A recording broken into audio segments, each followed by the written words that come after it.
What drew you to love running so much? This is back when I was like 15, 14, actually 13. Jumped into a marathon when I was in high school, and that moment just really changed my life because I've discovered that if you're persistent, you can do anything on this planet. All right, guys, Harvey Lewis here today. Been to 107 countries, right? Yes, it's been an amazing adventure across life. You ran hundreds of miles in all of them, I assume, right? Yeah, well, not all of them, but I've seen some places, and I was talking to your wife out in the lobby. I mean, we were like sharing some stories about Bolivia and La Salta de Uyuni. Yeah. Your fiance, I'm sorry. Right. Yeah. Well, getting married next year. So that's exciting. Yeah, pretty much my wife at this point. Yeah, I just got married myself. Oh, nice. And my fiance before my wife, we were together for 10 years. So Nice. How long have you guys been together? 7 years. 7 years. So Yeah. like very similar. Very similar, yeah. So what drew you to love running so much? Man, I started off and I was like the very last person to ever be picked on teams when I was growing up. I was like chunking Goonies. And somewhere it hit me that I just started like running for training for football. And I ended up like going out for the football team and being like third string defensive tackle. But I liked the training in all the fitness elements to it and pushing myself. So this is back when I was like 15, 14, actually 13. And I like jumped into a marathon when I was in high school. And that moment just really changed my life because I've discovered that so much in this world is a matter of how much persistence you have. And if you're persistent, you can do anything on this planet. Nice. So you like the results you saw from your training and your persistence? Yeah. I mean, I was still finishing towards the back of the pack. Oh, really? So at 15, you weren't? Yeah. I never won a race in high school. Whoa. In fact, I normally finished towards the back. And when I ran the marathon, it took me 5 years to break 5 hours. Damn. In the marathon. Long so you time. had terrible genetics. Yeah. Well, I wouldn't say I had terrible genetics, but I would say I didn't have the formula. Okay. And I've learned the formula across decades. Got it. Because now people are running marathons in like 2.5 hours, right? Oh, faster than that. Like, I mean, the world record is like 2 hours and 2 minutes. Holy crap. Yeah, I mean, it's like, we've even had, it's pretty incredible. I mean, they just keep on pushing it lower and lower. Wow. But yeah, I got into running pretty young, and I discovered ultras when I was actually 19 years of age. And I've been doing ultras for now 28 years. So an ultra is 2 marathons, right? An ultra is any race further than a marathon. Oh, further than a marathon. So, I mean, in this country, they've exploded. So, I mean, when I first started ultras back in the 90s, there were fewer than like 5% of the people doing them today. So it's grown by like exponentially. And now there's like, you have 100-mile races, you have 200-mile races, you have backyard ultras that have no finish line.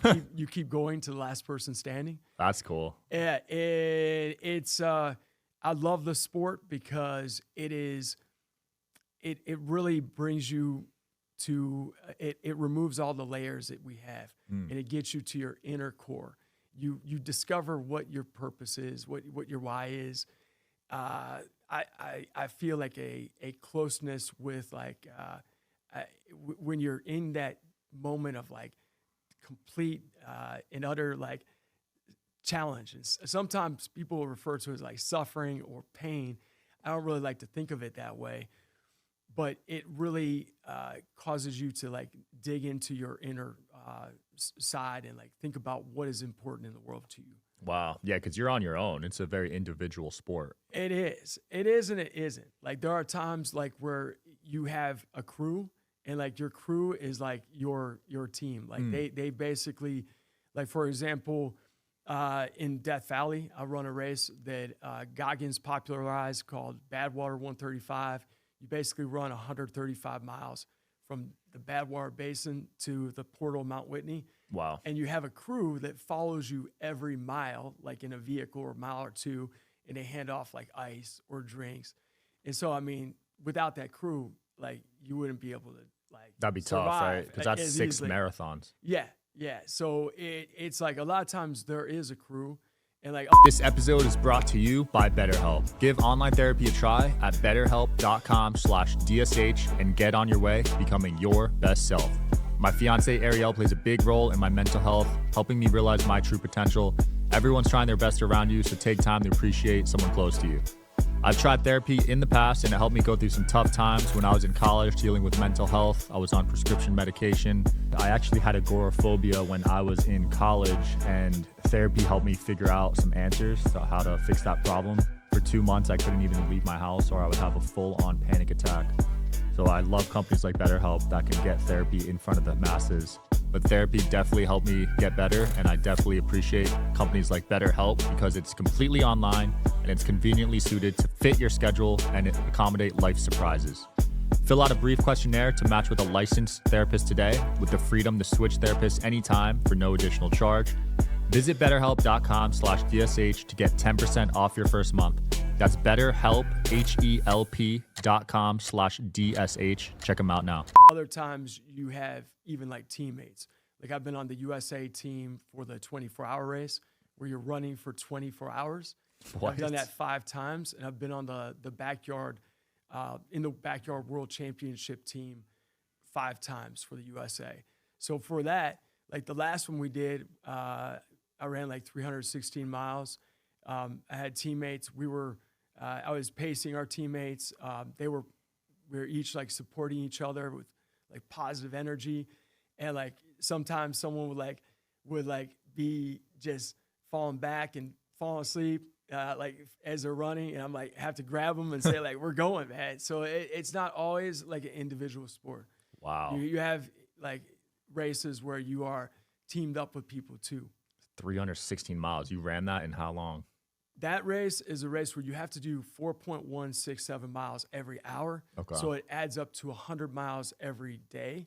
And so that was like 3 days and 4 hours. Yeah, but my best was last year. I ran and set the world record on the biggest course for running 4.5 days. Oh my gosh. 450 miles.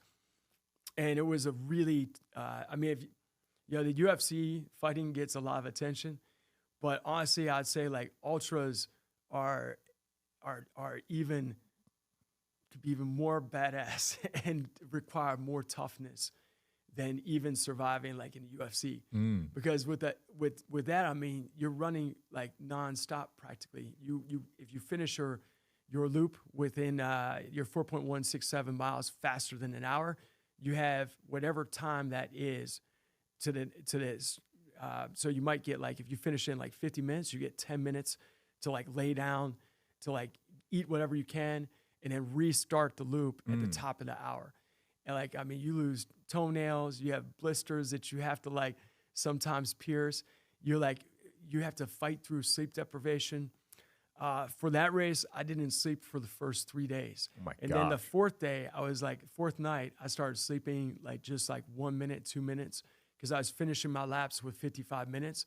I only had 5 minutes to reset and get going again. Holy So crap. it was really wild. And there were 75 other people that were like they were champions of their own countries who didn't want to give up either.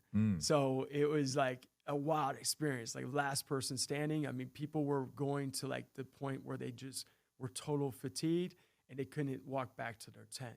Like, and it's really wild because you get into like this mental aspect of your mind and your body, and you're able to push beyond where you think you could. Like, and so much limits us by what we think we can do versus what we actually can do. You know, we are our greatest strength and our greatest challenge. You know, if we believe we can't do something, that's the heart of it. You're never going to be able to do it. But with that particular race, I always focus only on the lap I'm on. And I never think like, oh, I've got 200 more miles to go. Like, I've just focused on like doing that very lap I'm on, and that's it. Wow. And eating a lot of food. Yeah, I bet. You got to eat a ton of food. So you were just staying in the present. Just staying in the present. Because if you thought about the 200 miles you had to run, you probably would have gone crazy. No, you have to really break it down into like that that particular hour. Like you just have to focus on like the next tree, the next mile, and focus on what are you excited about when you get to finish of that lap. Right. You got, and it's simple, stupid stuff. Like I'm excited I'm gonna get like some Coca-Cola. I'm excited I'm gonna like get You some drank ice. Coca-Cola? Yeah, I mean I do like during the race. Wow. Yeah, I mean it's really lots of calories, caffeine. I usually don't drink it until like the second day because I don't want to like use any caffeine the first night. Like I want to make it through the first night without any caffeine. And then like the second, third, fourth night beyond, like having some caffeine is helpful. So I like to mix up my drinks. Like I have like probably a dozen different drinks I like to have. But it's one I have.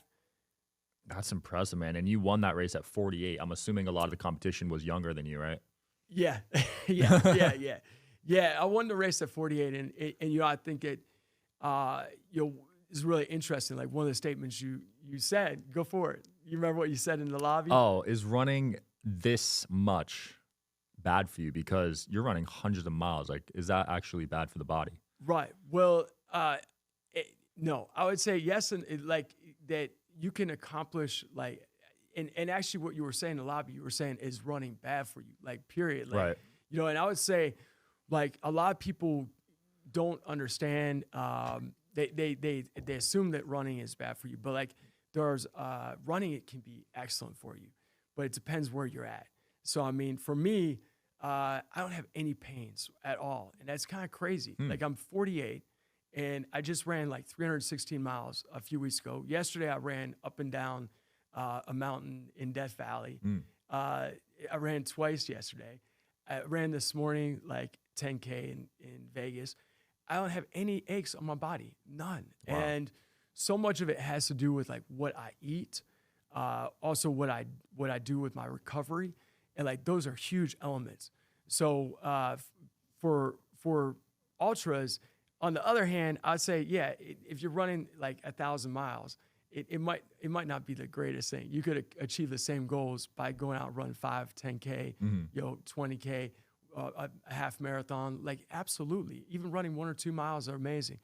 But I think number one is just like movement. Like people need movement in their body. Like finding something that you enjoy doing, that you're passionate about, is critical. Whether it's swimming, yoga, walking.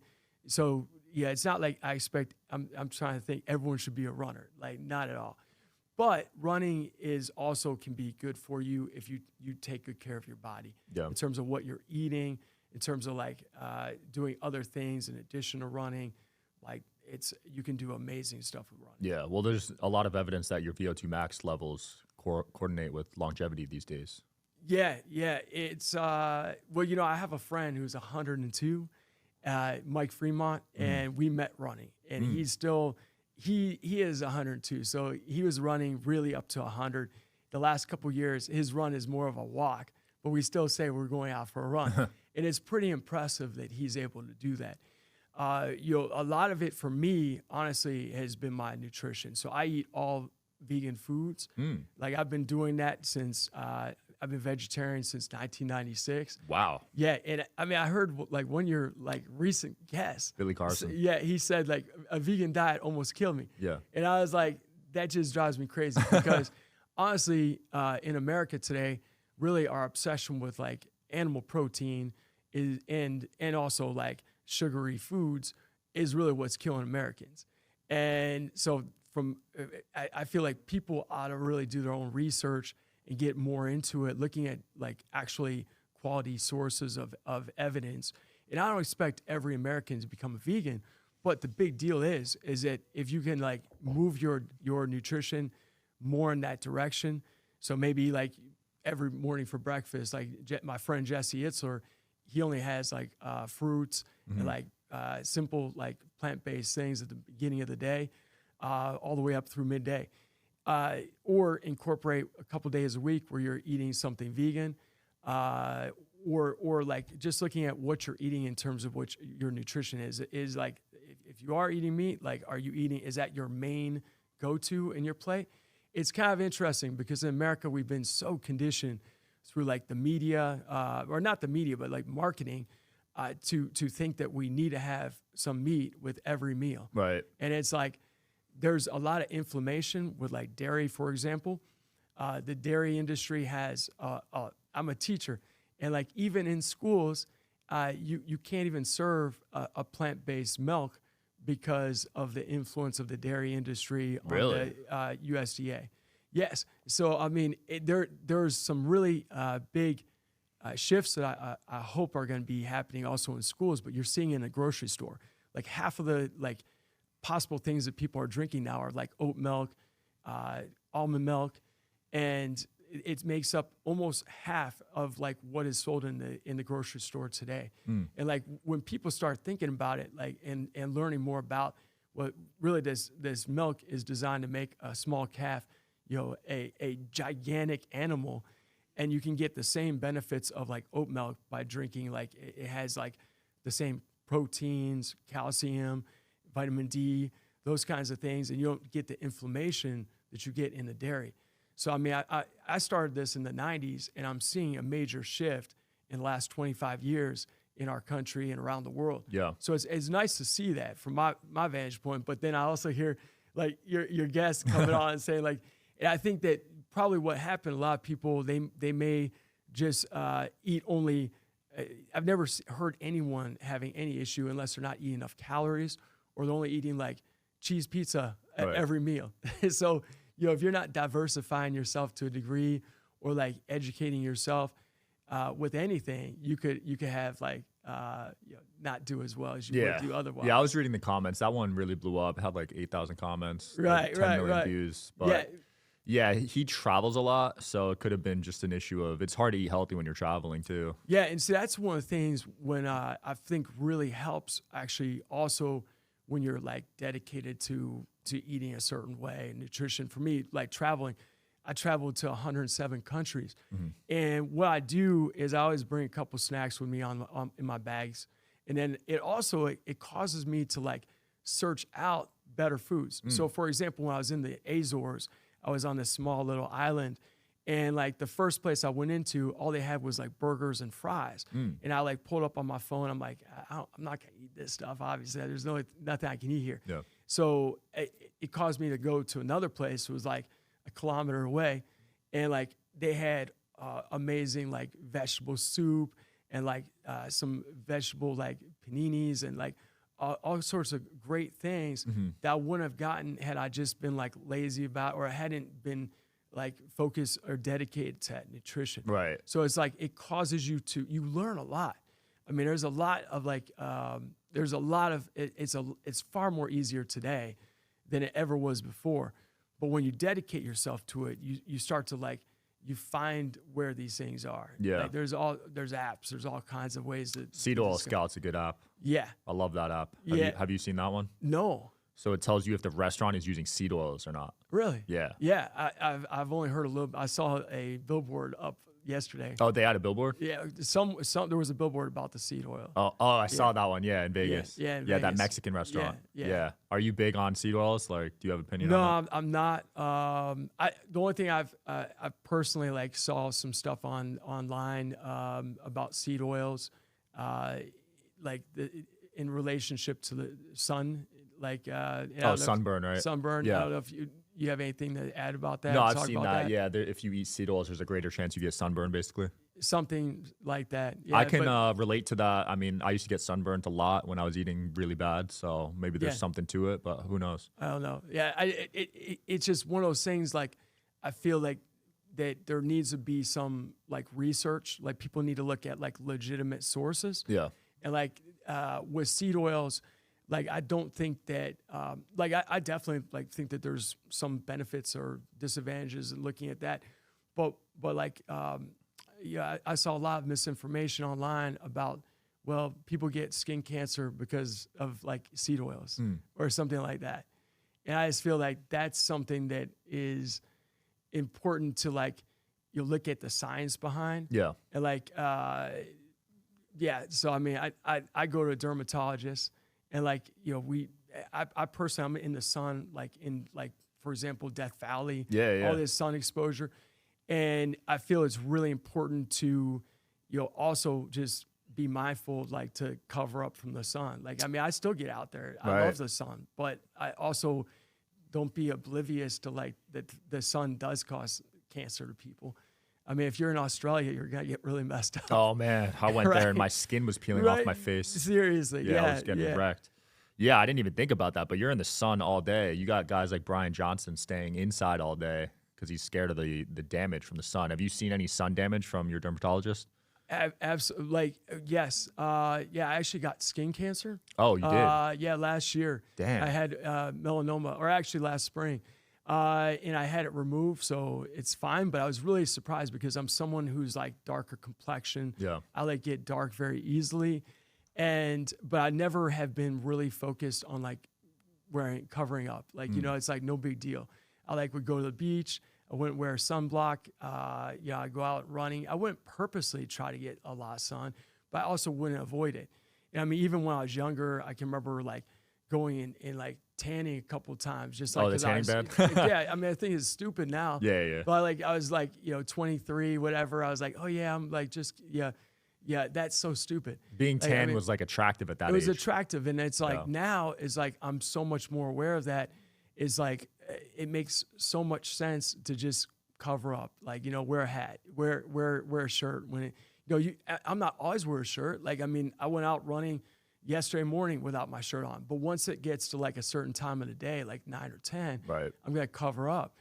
And it's just being like, again, like critical of like what you're seeing, like look at the actual evidence from like university research, that type of thing, versus just believing somebody you hear say something. Well, social media makes it easy to see all these opinions these days. Right. Absolutely, right? Yeah, you got Dave Asprey saying oat milk is terrible for you, almond milk's terrible for you. Right. There's mold in coffee, and you see that clip, and it's easy to just believe it and see the comments. Yeah, and I wonder like what the motivation is of some of the people that spread this stuff. That's a lot of them have their own products. Yeah, so that's definitely motivation. There could be. I think some people genuinely want to help. Like I like Huberman's podcast. Yeah, like Huberman, absolutely. I think he has a very strong reputation overall. Yeah, but when I do see them have a product on the back end, I keep that in my head. Yeah. I'm like, all right, like, absolutely. They're gonna say whatever. You have to be discerning. Yeah, that's so powerful. Yeah, you got to trust the research, man.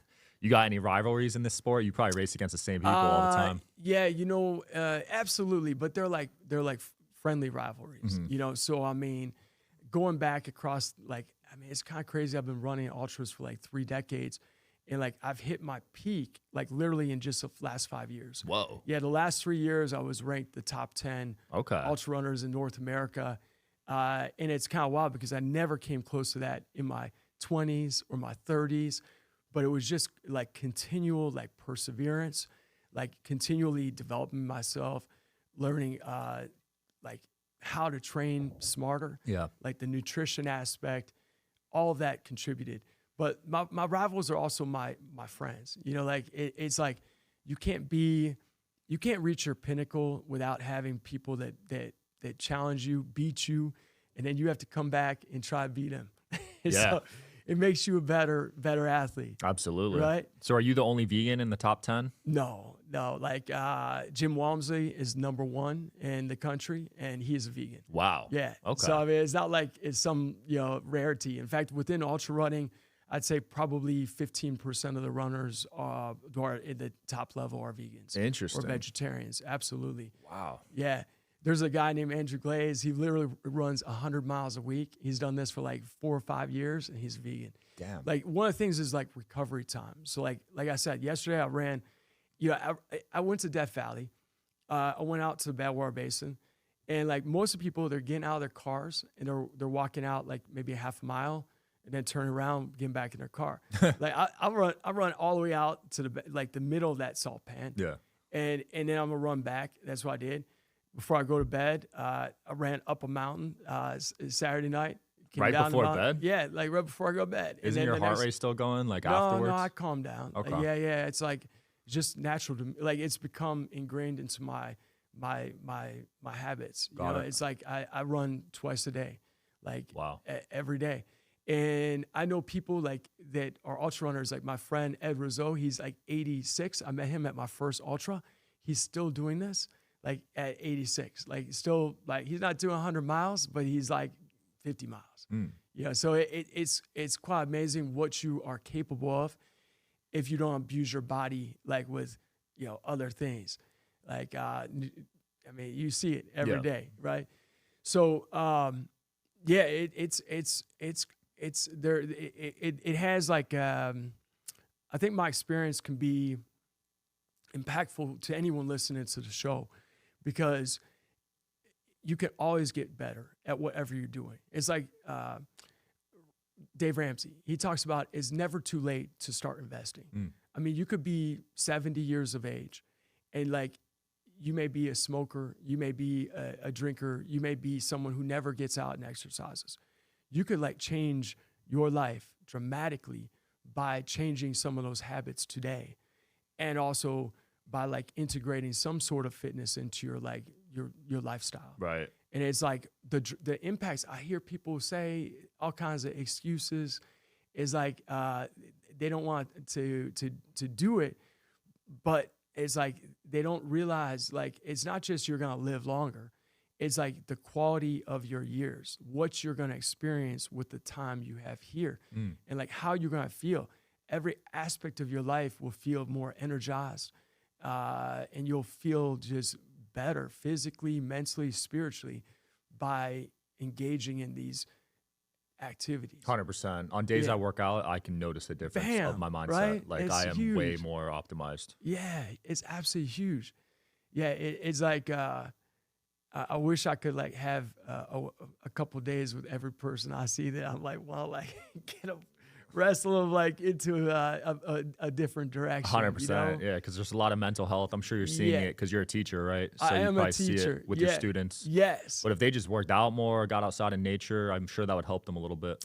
Yeah, absolutely, absolutely. Like that's we can be in like some stale environments, and like it's like being in Vegas. Like I have like this love-hate relationship with Vegas. I absolutely feel like elated when I arrive in Vegas, and I typically head out to Henderson, and then I head out to like one of the national parks near here or some wild place. Yeah. And I like certain things. I mean, I love that they have the shows here. And I love that like there's a lot of really good vegan restaurants in Vegas. Like, Really? one of my favorite That's cities. surprising because we're in a desert. Yeah, You no, gotta it's show me like some of them. Tacotarian is incredible. If you've ever eaten at Tacotarian, it's amazing. Okay. Yeah. I always have to make my Whole Foods stop right on the street. I like Whole Foods. Yeah. So they have a lot of, this is probably my favorite Whole Foods in the whole country. Right. The here. one in Henderson? The one right here that's on the strip. Oh, It's there's one on the strip? Yeah, there's right up from the Luxor and wow. right next to the airport. It's like I didn't know that. 0.6 miles from the airport. Okay. Yeah, it's real nice. I'll check that one out. Yeah, they have a lot of options. So I mean, I have this love-hate relationship, but even like staying in the hotel and the strip like yesterday is like I can only tolerate so much time there. It's like they have you imprisoned. Like it's hard to even like as a get out and walk around because it's not a very walkable place necessarily. Which hotel are you at? I was at the Treasure Island. Okay. Yeah. Yeah. Plus the smoke from the the casino. smoke. It just feels like very.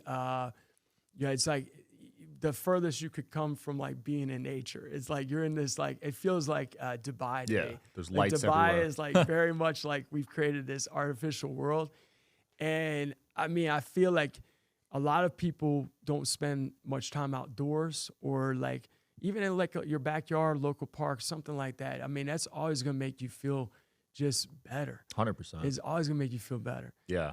I But- ground every day. That's sweet.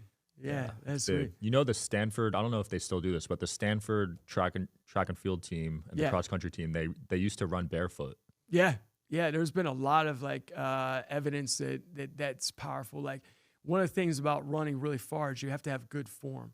And so if you're running barefoot, you're likely to develop good form because you just can't do it any other way. You can't land on your heel. If you're running barefoot, you're going to kill yourself. Right. But you feel some of those things are masked by the fact that the shoes today, some of the shoes today have very cushion, like lots of cushion in them. So people don't really feel that impact immediately.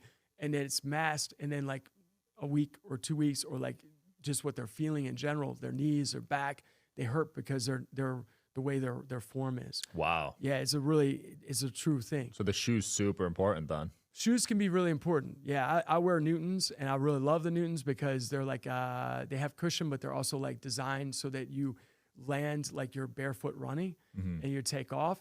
So you're not like landing on your heel and like doing damage to your back and your knees. Wow. So you're not supposed to land on your heel when you're running? No, you're not. I'm pretty sure that's how I used to run. Yeah, that's how I used to run too. Wow. I definitely used to run that way back in the day, but it's true. Like you really want to be able to run like you would be running barefoot. So, I mean, you might just try it out, like run on like some grass for like little 40-meter strides, 40-yard strides. Like that could do it, or like some like turf, like just so it's comfortable on your feet. Good to know. Yeah. Wow. What about running backwards? I had what's that guy's name? Knees over toes guy. Okay. Ben Patrick. Yeah. Have you seen him? I have not, but I've heard of people getting like world records run the marathon backwards and stuff. Oh, you can run a marathon backwards? But I can't do that. But someone else did. That sounds hard. Yeah. But he was basically saying walking and running backwards is good for injury prevention. Yeah. I could see that. I mean, I don't do it, but like I could see that benefiting you because you're kind of strengthening different muscles. Right. Well, it sounds like you're doing good with injury prevention anyways. So well, I'm always learning. Like that's the thing. Like I've learned from like being at the very bottom and like the least likely person to ever like succeed with running. As learning is like you're always listening to other people, hear what they do, and like incorporating that into your strategies. Right. So like there's something I do, like I hurt my foot on the Appalachian Trail. I was running the whole length of it. Did you roll it? No, I kicked like 150 rocks. Whoa. Like just kick them because I fell down over 100 times. This Holy was back in crap. like 2018. Was it steep? Yeah, a lot of places were super steep. And like, but I mean, I really did damage to my foot. Like it's like splayed like this. I went to like 3 different podiatrists. They all told me different things. And finally physical therapy, the key was just like reorienting my balance. And like literally every day when I'm flossing my teeth, after brushing my teeth, I balance on one foot with my knee raised. And then I balance on the other foot, like when I'm flossing my teeth. So it becomes part of my daily ritual. And it's something that seems so like simple, and like, but it's creating like equilibrium in your body. And it's really important because a lot of times as athletes, we get something like our calf muscle, like, or our Achilles is like hurting or something's going on, and it causes you to like change your form, and then it causes some other injury somewhere else in your body. I also go to like a guy that does active release therapy. So like does body work. It's kind of like a sports massage, but he's like a genius, and he's very intuitive with the body. He can like absolutely like tell when you have something like off. Interesting. So he adjusts you like a chiropractor? He adjusts me, but he only focuses on a specific area of your body where you're having like trouble. Wow. Yeah. So like if my calf muscles, like if I've got some calf muscle that's like really super tight, he'll just like find the trigger points with it or break up the scar tissue, these sorts of things. It's like, it's incredible. Like, nice. I mean, he works on a lot of professional athletes, like with the Cincinnati Reds and Bengals in the past. But he also works on typical people. I mean, there's people who've gone in to see him that were suffering from like tennis elbow or like some chronic injury for like the last 15 years. And like they leave after 1 or 2 visits and they're like, wow, yeah, I feel totally different. And you'll find active release therapists like in every major city in America. I need to look into that. I haven't heard of that. It's very powerful. Yeah, I'd rather do that than a chiropractor because chiropractor is too broad. It's like... Yeah, I've only had limited experience. I mean, I think like chiropractors can be really good too in their own domain. It's just I've really found that like this active release therapy it's fast. Like I don't have to like buy a big plan. You can like go in and get a couple sessions, and you'll find that it's really helpful. I mean, your body is like a car in a sense. Like, would you like neglect like your car to take it in to have like the tires rotated or oil changes, things like this? Right. But we're very reluctant at times to go spend money on ourselves for something that really can impact our overall being for like decades and how we feel, period. Yeah, it's super important. Have you ever had to quit a race, stop early? Yes. Yeah. So with the last person standing race, it's basically everyone is going until like they give up or they can't continue on. So that race only has one person who finishes, is a winner. And I've run like 8 of those races, and I've won, I think, 3 of them. Wow. Yeah. So there's been others where I've not been the last person. But I've run over, let's see, I think 106 ultras in my lifetime, including like 50 races or 100 miles or more. Mm-hmm.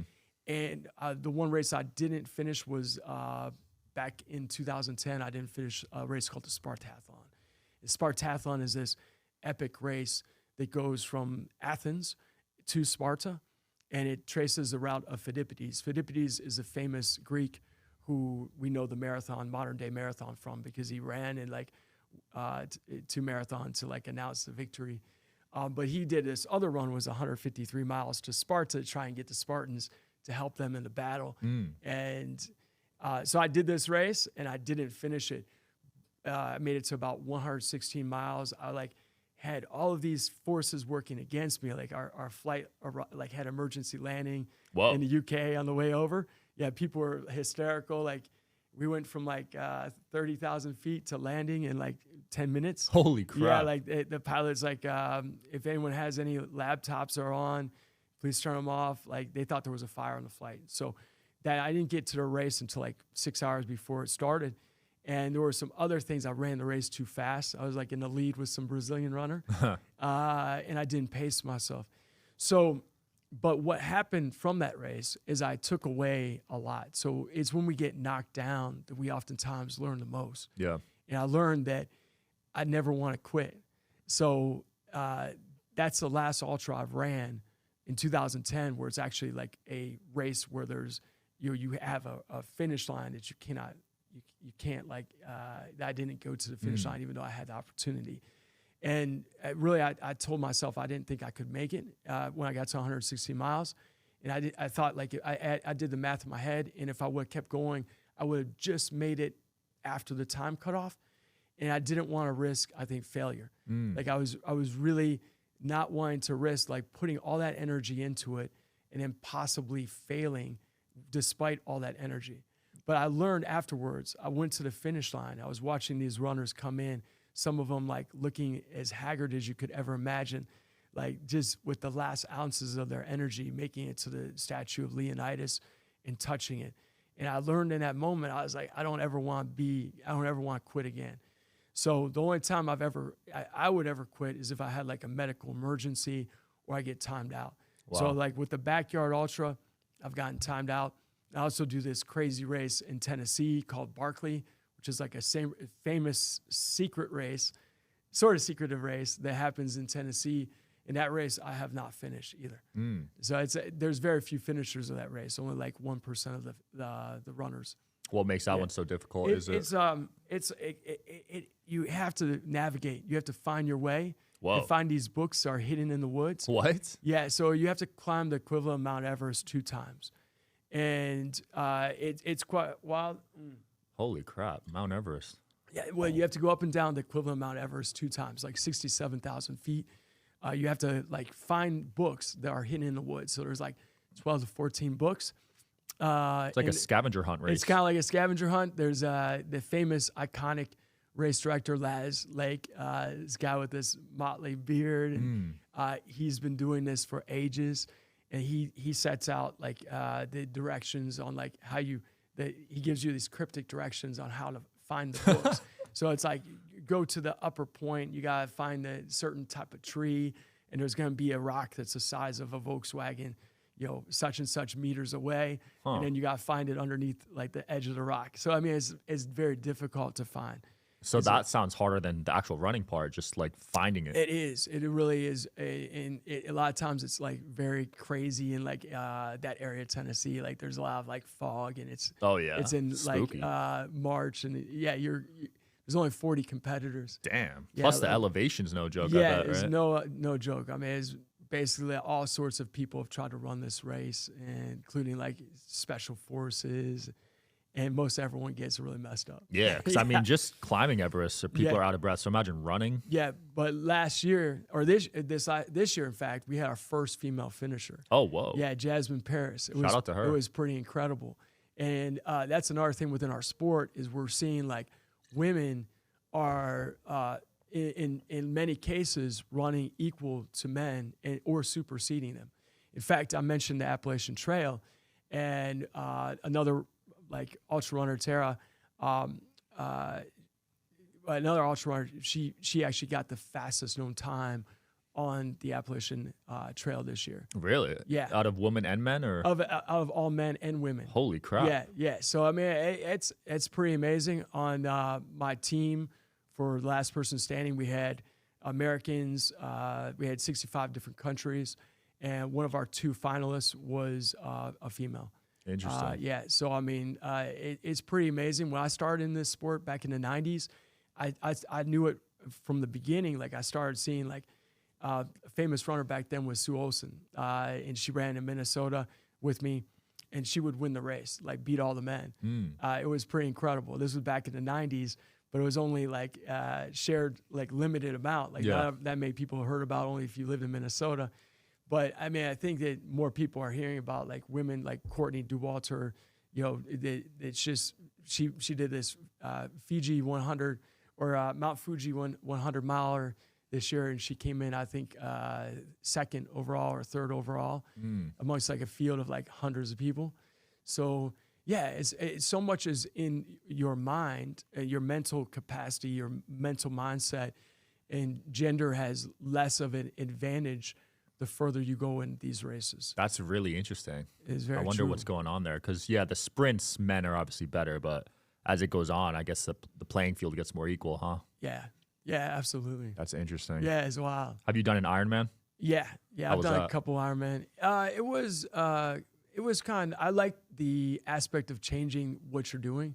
You know, like I like the swimming. The swimming is my worst event in the world. That one scares me the most out of the 3. Yeah, is the that swimming right? part. I look like, I look ridiculous when I'm in full sometimes. But actually, that was the part of the race I enjoyed the most. Like the swimming aspect. Yeah, even though like I'm traditionally known as a runner, like I loved being out. If you're out in like an open water and like you're swimming, it's very liberating. It feels very free. So I really love getting out. I mean, an ideal place would be like Lake Tahoe.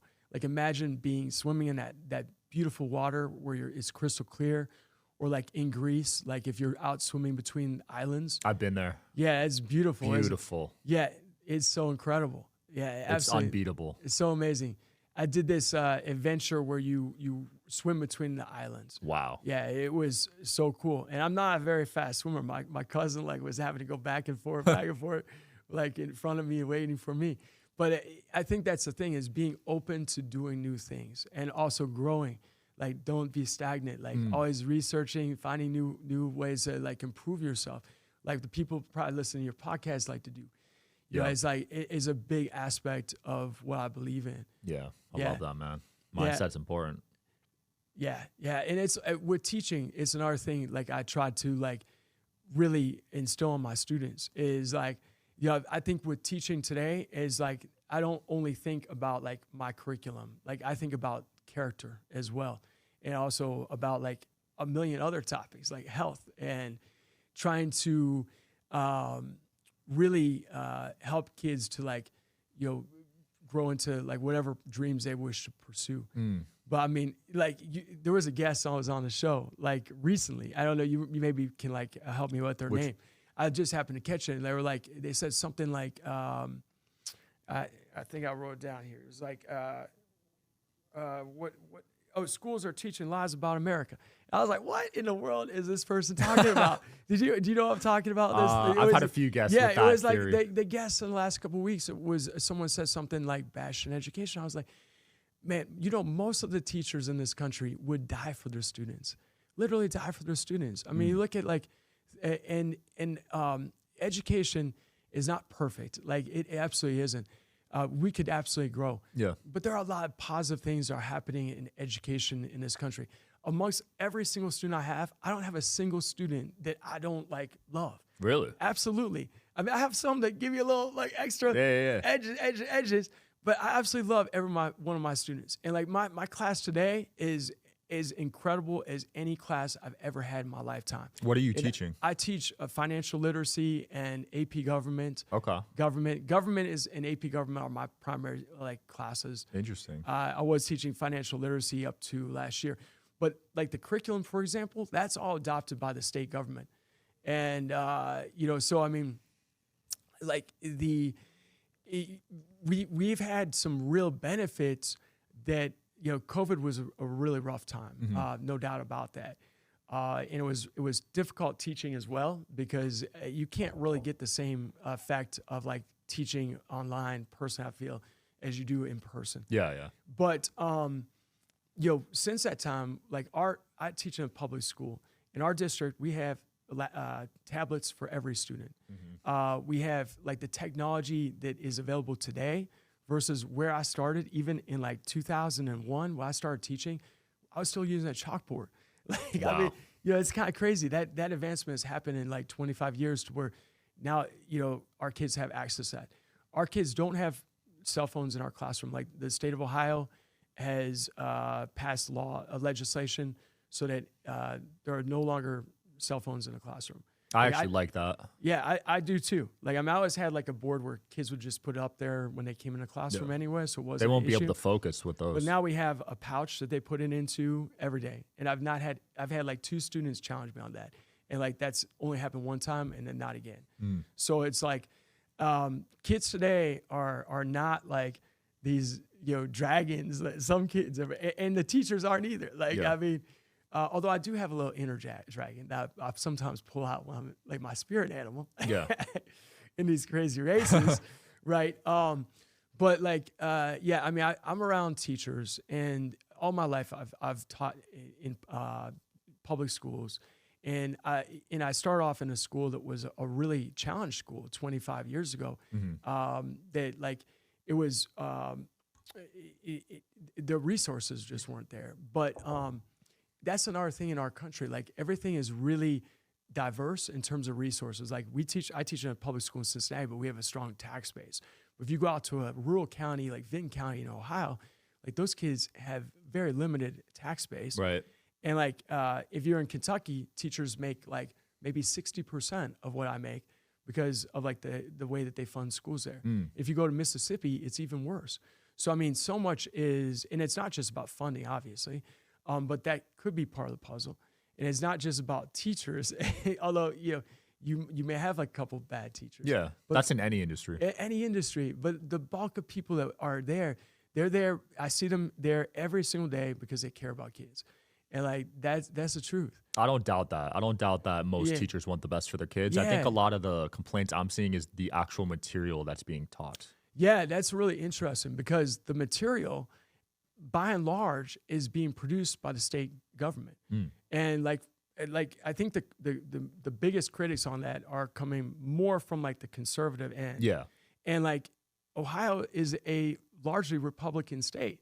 Like our state government is absolutely controlled by the Republican Party at all levels. So I mean, I don't feel like that the curriculum is particularly biased to that end or to the liberal end. I feel like it's a fair curriculum. Like I feel like it's been produced, but I'd be curious to look at what specific things that they were talking about with that. But like we're studying the Constitution. Like we're engaged in the Constitution. We're looking at like the amendments. We're not going off on some strange tangent. And even though, like, for example, I'm a vegan, I don't like make my curriculum about veganism. Like, it's like, I don't, my students know I'm a vegan because I have a vegetarian club that meets once a month where we provide like a potluck and like, it's just a fun event. But I don't talk about like veganism in class, like, so, and there's a way that we have with like evaluating teachers. I mean, we have that system in most states. I remember that in my school. Someone would come in like once a month. So I mean, it's like if you have now, it doesn't mean that there's not bad administrations.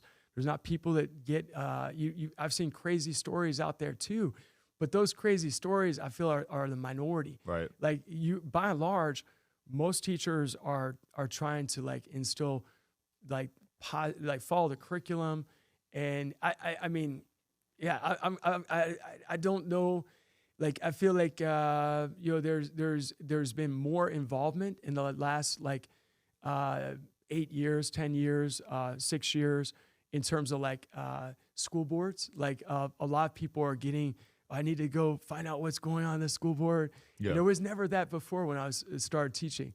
is really Interesting. is really strange. Like there's been this whole push of like what's being taught in the curriculum. Like, and I hear in Florida, like they banned AP African American history. Whoa. Yeah, did you hear that? No, I Yeah. didn't hear that. So I mean, I don't understand. Like I feel like you can be patriotic and love this country even greater by knowing the hardships we've experienced. Yeah. By knowing like about the segregation and like understanding that period of Jim Crow and like how we've moved beyond that.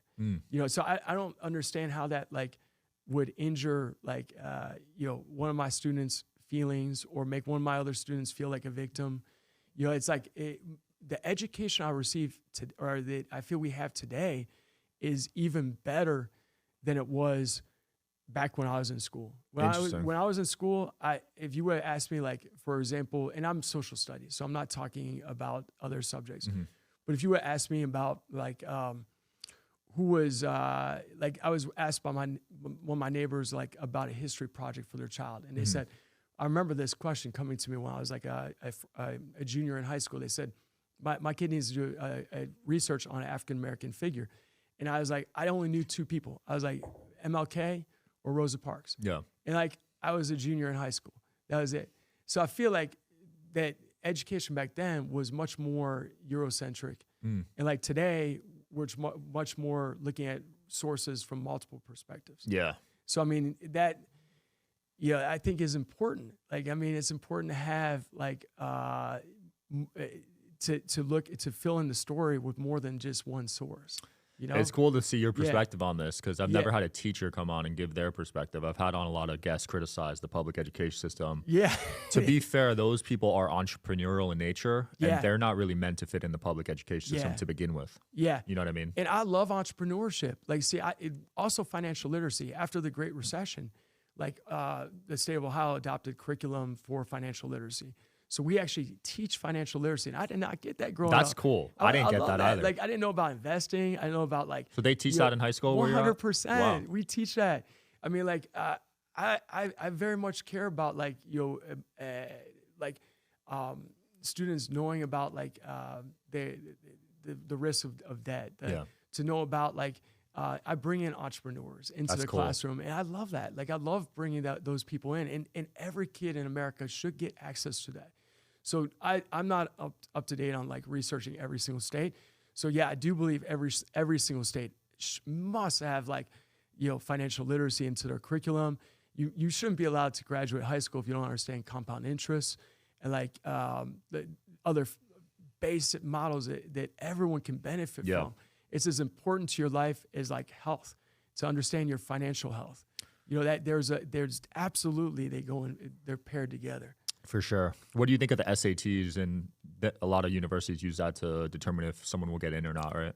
Yeah, we do both SAT and ACT tests. And I mean, I feel like it shouldn't be discounted. Like, I think that there is some benefit to having ACT tests. Like, I mean, I think they should also look at other aspects of the kids. Look at like, how their grades are, look at what kind of, like, were they involved with extracurriculars? Did they volunteer at all?